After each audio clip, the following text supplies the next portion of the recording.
अस्सलाम वालेकुम, क्या हाल है सबका। इंशाल्लाह जी सब खैरियत से होंगे। यहाँ हम बना रहे हैं जी बिरयानी।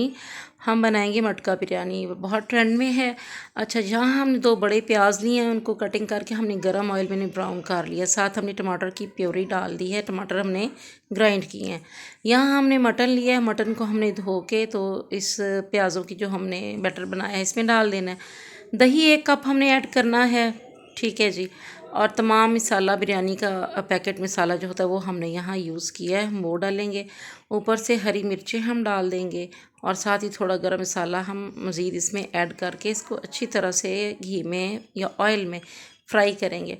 बहुत अच्छी तरह से फ्राई करने के बाद जो मटन है फ्राइंग में भी काफ़ी हद तक सेटिंग हो जाती है और गल जाता है। प्याज ब्राउन करके कुछ हमने अलहदा से निकाल के भी रख ली थी। अच्छा, फ्राई करने के बाद यहाँ 2 से 3 ग्लास हमने पानी का लगा के धीमी आंच पे ढक के रख दिया था। अब हमने इसको चेक किया है तो वो जो मटन है हमारा वो गल चुका है। अब हमने मटका लेना है, मटके के नीचे हमने जो बॉयल चावलों की तह दी है उसके ऊपर हमने अब कौरमे की तह देनी है। साथ हमने धनिया और हरी मिर्चें स्प्रिंकल कर देनी है। इसके ऊपर फिर चावलों की तह देनी है। साथ ही हमने टमाटर, लेमन और स्लाइस करके रख लेने हैं।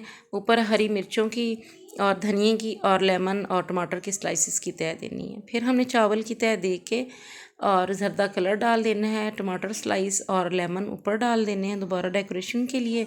साथ ही हरा धनिया और जो प्याज हमने फ्राई करके साइड पे की थी ये प्याज हो गई, तो इसकी भी हमने तह दे देनी है जी। अब मटके को हमने किसी खाकी का कवर से उसका ढक्कन लगा देना है ऊपर ताकि भाप बन जाए और चावल जो एक कनी रह गए थे वो भी गल जाएँ। चलें जी, यहाँ दम निकालते हैं और दम हमने उठा दिया और ये देखें चावल बिरयानी जो है हमारी मटका बिरयानी बहुत अच्छी तरह से रेडी होगी। अपने गेस्ट को आप इस तरह भी दे सकते हैं मटका में कि वो खुद निकाल लें। सर्विंग के तौर पे भी ये ऐसे ही यूज़ हो सकता है, कोई इशू नहीं है। तो ये देखें कितना प्यारा और ख़ूबसूरत लुक दे रहा है। इस तरह आप इसे गार्निश करें, साथ अपना चम्मच रख दें और गैस से बोलें खुद ट्राई करें। नहीं तो आप इसको इस तरह डिश में निकाल दें, डिश में निकाल के अपने मेहमानों को पेश करें। तो प्लीज़ मेरे चैनल को लाइक, सब्सक्राइब और शेयर ज़रूर कीजिएगा। दुआओं में याद रखिएगा। इजाज़त चाहूँगी मैं आपसे। अल्लाह हाफिज़।